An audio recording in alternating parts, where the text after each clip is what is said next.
What's going on, everybody? Applersky back with another new video. And this one's actually a special one for me.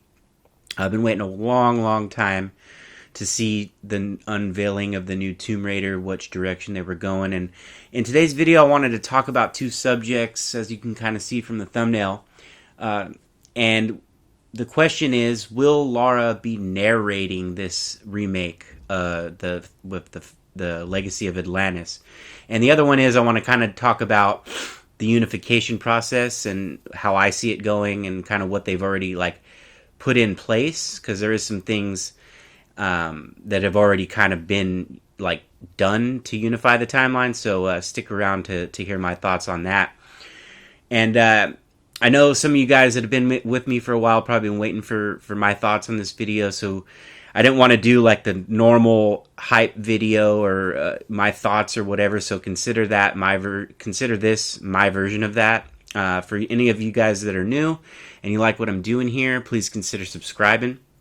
And for everyone else, please like and comment.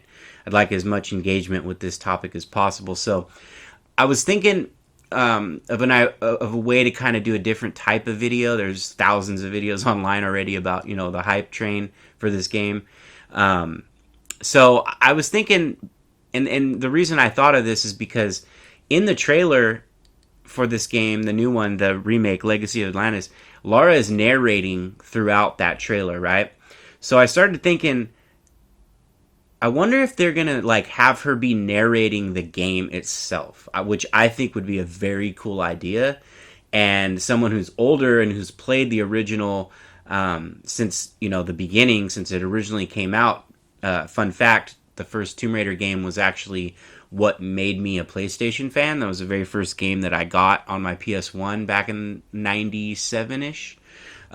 So I've played Anniversary, obviously, and they're remaking it again. And at first I was kind of against it, but after seeing the trailer, I'm super excited.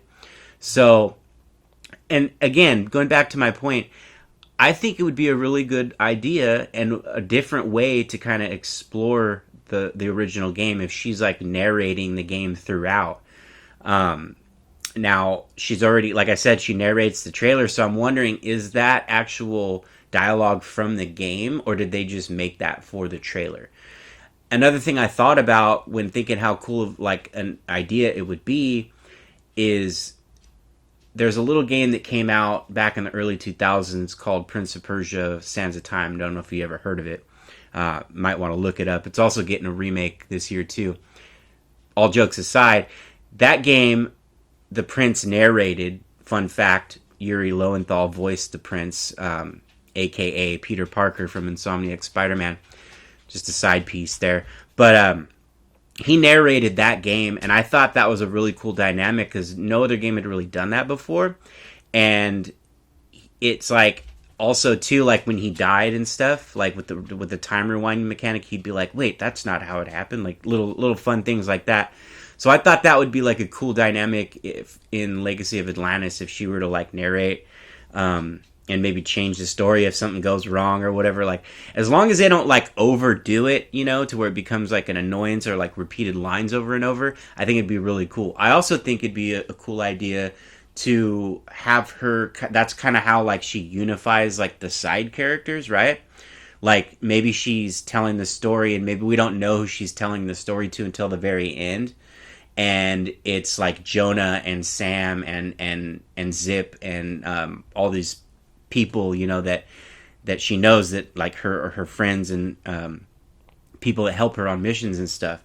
I think that'd be really cool to finally see that at the end. And it'd also be another cool way of expanding on the game, right? There could be a point that's additional content, something new to the game that wasn't in the original version, a new area or a different, a new level or whatever. Because she does say in the trailer, we need to go deeper, I need to go deeper. So maybe she's gonna tell things that were left out of the original, you know what I mean, to add on to the game.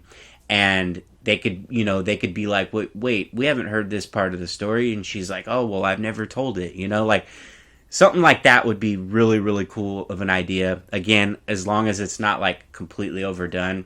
And I think another cool thing too, to be able, you could like turn that narration off on subsequent playthroughs so it doesn't become like an irritant. But I think on a like a first playthrough, it'd be really really cool to have that. So let me go know what you guys think of that idea. Do you think that's something that we'll see in the game?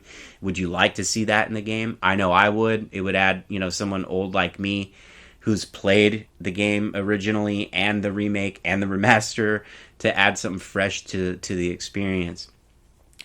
And so another thing I wanted to bring up is the unification, right? We're all wondering, well, how are they going to unify the Survivors timeline with the old school games?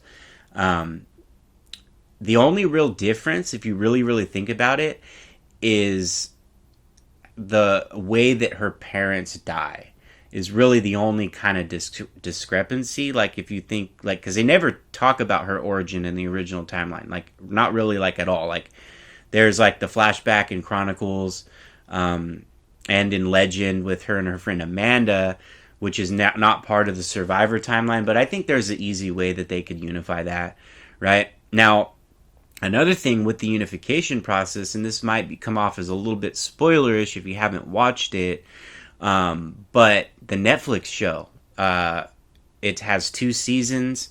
I know it's been canceled because Amazon owns the rights now, but Crystal Dynamics has made that canon from everything that I've read. So if you watch that show, they've already started putting the unification in place because Zip is in there as well as Jonah, and then in season 2 Sam returns, and we haven't seen Sam since the 2013 game. I know she's mentioned and stuff in Rise and Shadow, but she's actually in it, and along with Zip and Jonah. So they've already kind of canonized the unification. So like if you think about the show, right, from what I'm reading, there's 2 years from the end of Survivor to the start of